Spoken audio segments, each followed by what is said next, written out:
Hello guys, what is up? It is your boy Pistol Void is back here for the sixth part. Luckily I found some time to record this. Just wanted to say you will definitely be disappointed whether or not you expected a big bang for this because I literally had no time to actually just finish everything I wanted. I wanted to go into an eighth part, go to the war arc because it's in the anime now, but yeah, I'm living tomorrow. Shit. Wow. Yeah. Just listening to my announcements at the end. If you want to, that is. You don't have to, but this is my goodbye. Uh, yeah. Let's get in with the recap. Don't forget to like and subscribe, hit the notification bell to stay up to date on all of my future videos. I'm gonna come back eventually, but it'll be in a while. Alright, let's begin. We began with 1A being put into the dorms and getting authentified by the Aegis Cube and getting settled in and getting used to Izuku's rich man status. Then came the work studies, with Izuku returning to Night as agency where Mira returned too as well. On one of the patrols though, they met Eri, who was taken back by Chisaki only for her to release an Aegis cube barrier when brought back to their hideout, and Izuku had given her this cube before she was taken away. She was eventually saved as Chisaki had his hands cut off by Izuku, aka Gilgamesh, and Eri came to the culture festival. She got a lot of mental work, and she got treated. She's okay now. Afterwards, she came to stay at UA permanently, and using a command seal, Izuku makes it so she can control her powers now. All Might with them retire, making Endeavor #1, and he and Hawks will be attacked by a much stronger version of the Hood, the Hayanomu. As they almost lost, Azawa came in and helped with Izuku's items, and they beat the monster, but seeing as the heroes came so close to death, Izuku started to put out a new product. After days pass and they begin to spread, soon One-A gets back to the exercises and meets Class 1B at Ground Genma, wearing new costumes, and Shinso is introduced to the class. We begin with the teams being made as matches will consist of teams of 4 facing each other. Please go, Izana, Shota said to Izuku, who raised his axe saying no promises, as Monoma would laugh into the air, saying it seems he wants to be crushed. Ignore everything he just said, Monoma's team would say. Come on, have some spirit, alright? Damn. You got this in the bag, Samanetta. Yeah, let's do this, Midoriya. Sure thing. Shinso then had to draw lots to join the team of 1B and 1A. I guess we're having a rematch earlier than expected, said Shinso. I guess so, said Izuku. So, I will actually skip through this. Like I said, I don't hate this art, but also, it's not fun to cover. Izuku's team wins, and the same things happen in the original, and yeah, they destroy them this time, though. Like, there's no leeway. They all got caught instantly. However, as this ends and night falls, Izuku faces the entire common area with confusion. Why is 1B here, he asks. He walks into the area and coming to, see him, the 1B class would be, saying hi, as Tetsu would then wave saying, hey, hope you don't mind, class rep. I'm not a buzzkill, so no, I was just surprised. Walking by, Ida would then say they came to discuss today's training. And walking by as well, Momo would say, would it be okay if we use the tablecloth? Raising his hand, Izuku would then drop the folded cloth as all of 1A's eyes would trail to it and approach it, as Momo would then take it and lay it down properly. What does that one do? Tokage asks. Give me a bento full of sushi, yells Mina, and the bento would then pop out, such a thing, as the cloth would then glow, and she opens it up to show the whole set. It was, of course, full of sushi, and the entire class of 1B was at a loss for words. You guys get to enjoy all this free food? No fair, I want a burger. Give me a steak. As they gather around, Izuku would then ask for an apple as he grabs it and goes and sits on the couch, when Aizawa would then walk in. Sorry to interrupt. Oh, Aizawa-sensei, is something wrong? No, but... Taking out a clipboard, he says it's time for the inspection. Oh yeah, you promised. It's finally time. What's going on? Shishida. Midoriya planned to take us on a tour inside his gate, says Suyu. There's an inside? Dude, let us come too. Yeah, for sure. As he stood with the side facing away from Aizawa, Izuku forms a human-sized gate as he puts his foot through it, saying, where's Eri? She'll come tomorrow. You can take her then. Alright, step into my office. As Izuku went in ahead, Aizawa would then head in as well for a second, with the rocket running over and going in as everyone slowly does as well, and a bright golden flash blinds them all as they eventually would look around, finding themselves in a dark room. There's really another space in here. It's massive. Midoriya, where are you? They are then cut off as they would see a bright light kind of flash them, and ahead they see a massive gate being opened by Izuku, who says to follow him, and so the students would, and Aizawa would then step into the treasury with them. They are left completely wide-eyed at what they see. Dude, you have gold? You were rich before you were rich.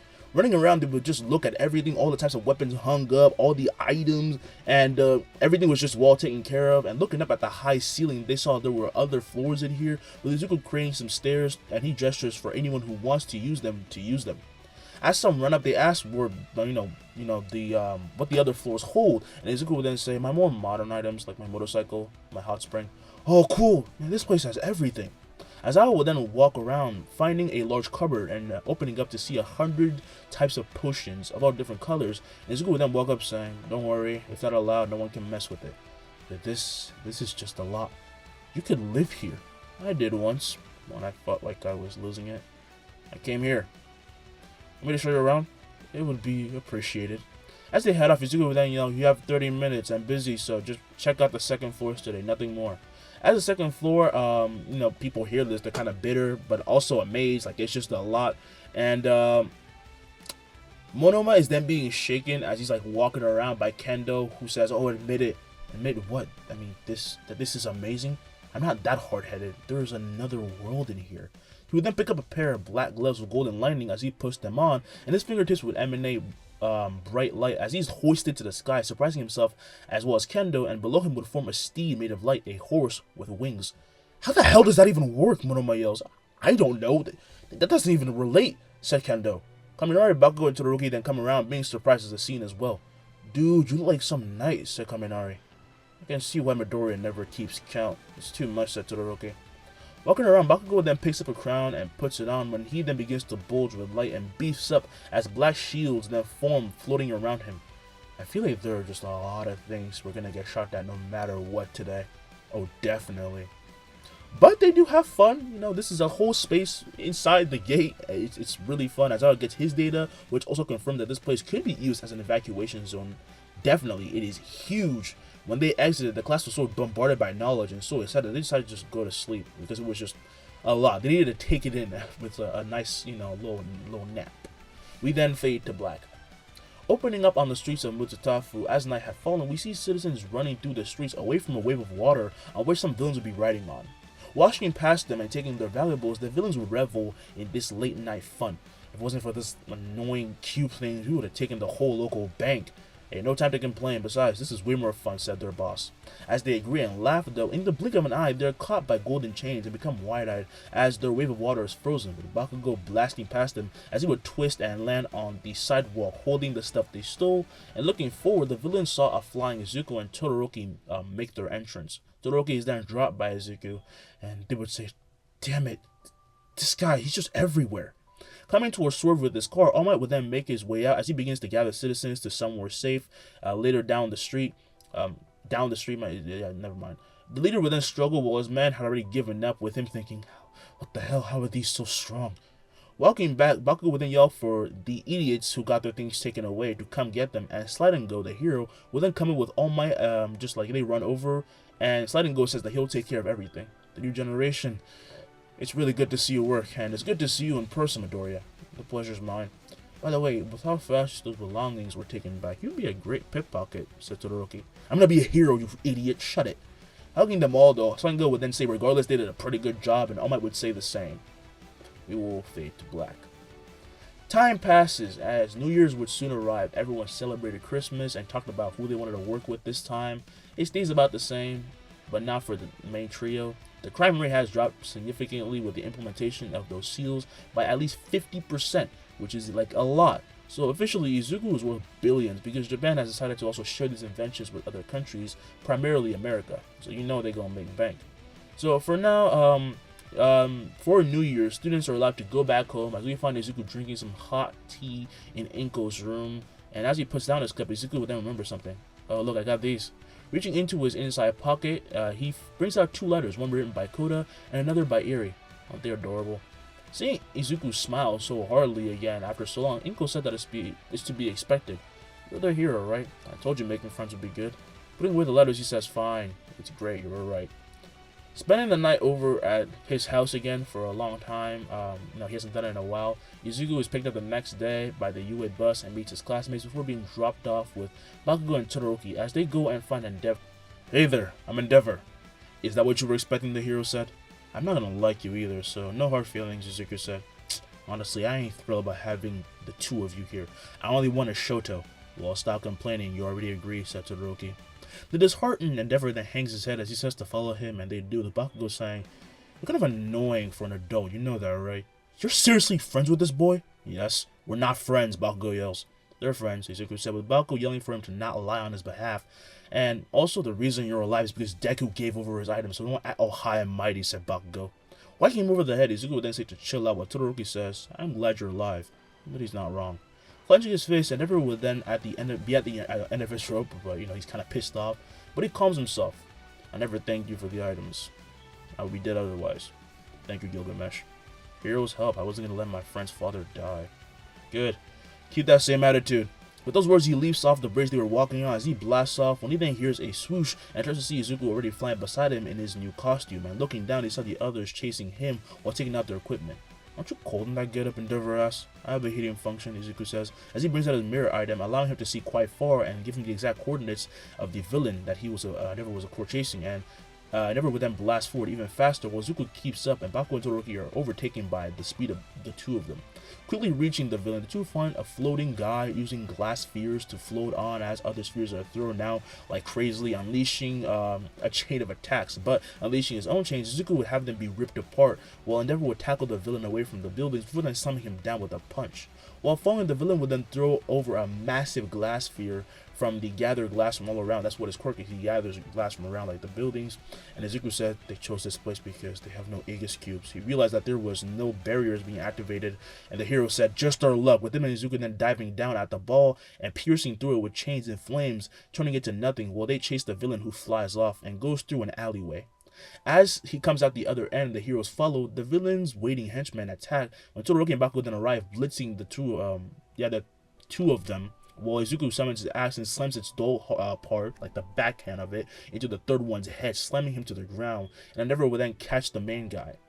Instantly, they're all restrained and hung up by Enkidu. "Oh, I guess I was late." As they hear this voice, they look up, seeing a flying hawk who hovers down.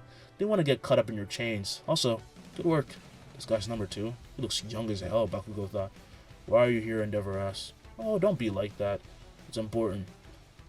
Moments later, the police come and take them away, with them bowing to Izuku incessantly as they get in their car, which surprises even Izuku as he waves goodbye in a daze. "Well, because of you, they don't have to worry about their families anymore. It's to be expected," said Hawks.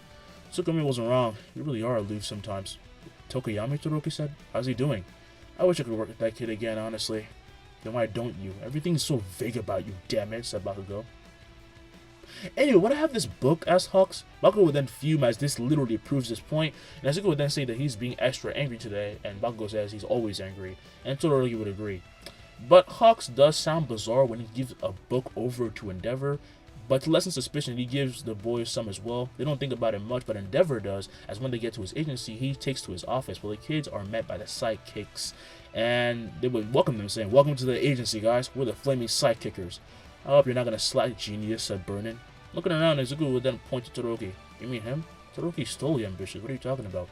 "You think he's more talented than me?" said Bakugo. "Why do you care so much? Just fight him and win." "Bet, let's do that right now." "That's a horrible idea," said Todoroki. "How did this get so messed up?" the psychic stopped, with Kyo then saying that Bernie was talking about Izuku. "Oh, okay, thanks, but you guys should worry about me not stealing work. I didn't come here to play."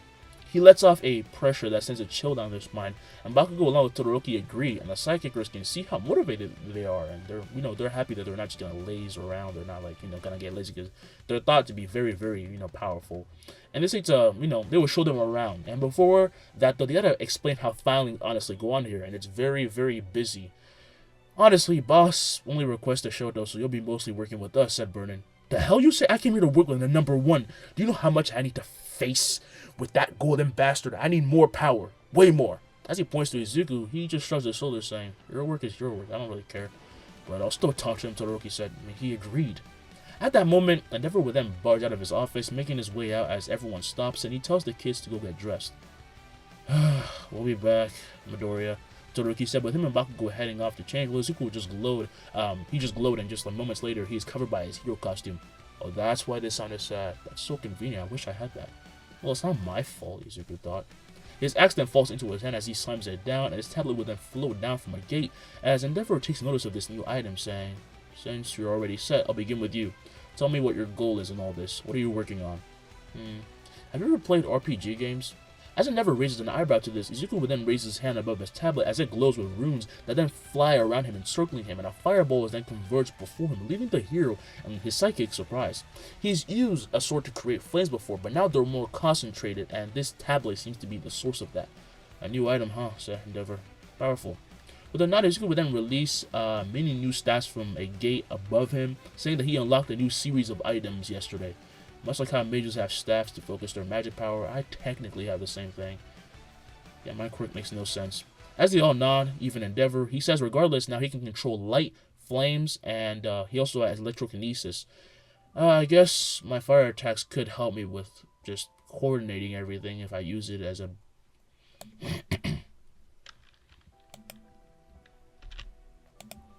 As they all nod, he says regardless, he can now control light, flames in a more diverse way. Electrokinesis is also included, but I guess for my fire attacks, you could help me with that, sir. The bad side of your quirk would be that you get too much to know how to use it properly, but you automatically know how to wield these two, right? Yep. Then all I can do is help you use it efficiently so you won't become confused. It'd be very much appreciated. The spells are categorized and named in advance, so it's fine. You really are amazed. Reminds me of the RPGs I used to play. As a psychic, say this, soon Todoroki and Bakugo would come, say their own things, their own goals. But Todoroki makes it clear he came here to just learn more about his own powers, not just learn Flash Fire Fist or get to hang out with Endeavor. And respecting this, the hero heads out and brings them along with Kido and his sidekick Onima. Katsuki, Todoroki, catch a villain before me today. Make this goal something to reach by the rest of the week. As they nod, Endeavor will then say, Midoriya, focus on your flames for now. Provide me support with them if you can. You're already ahead in terms of overall combat power, so let's focus on your supporting, right?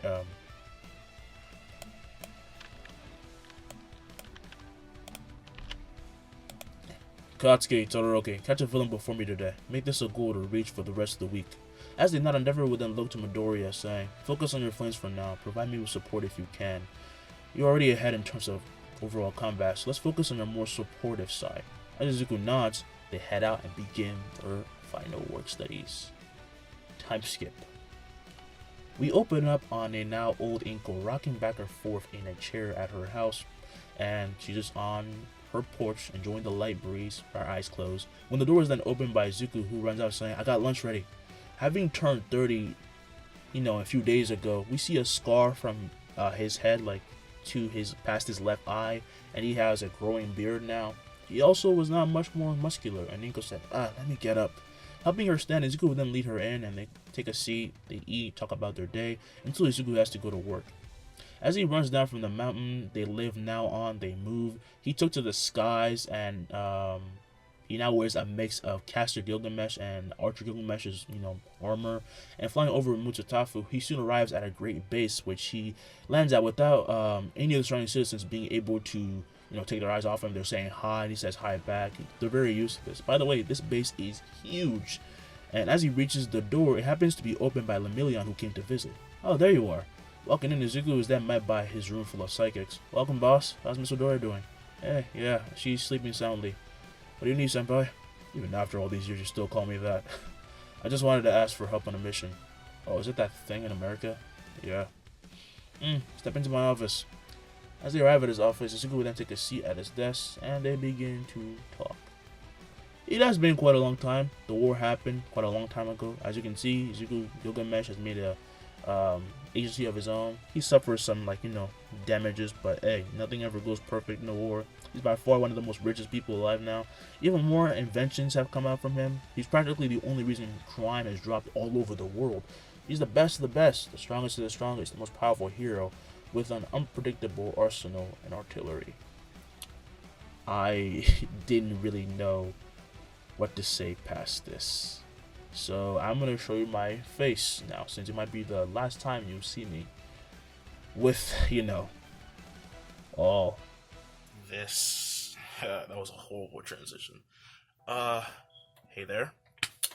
I kind of just woke up, so that's why I look like shit. But yeah, this is it. I'm going to try. If I fail, I really hope I don't fail. I do want to do this. I have high hopes. It's gonna be hard. definitely more than just physical. It's about the mental, memorizing a lot of things. But I hope I can come back one day, and I hope that this is not the last time we see each other, because that would be really sad to think about. But yeah, I'm not gonna make this like some sentimental book rap. I'm just like extremely tired. I'm not trying to be like I'm not trying to sound super cool. Don't be surprised if I just cut this off and just end it like that. But I do want to say that I hope I do come back. I will miss you guys, and I hope you enjoy this. Keep in like watching the other videos. If I come back, it'll be really far, so I might just make a new channel, or I'll come back on this one. But just live your life. This is just another YouTube channel. I mean, I'm not like putting high hopes for myself anyway. It is like, again, just a YouTube channel. Yeah, I hope I will see you soon. Until till then, no more videos. This is goodbye for now. Peace. I'm gone.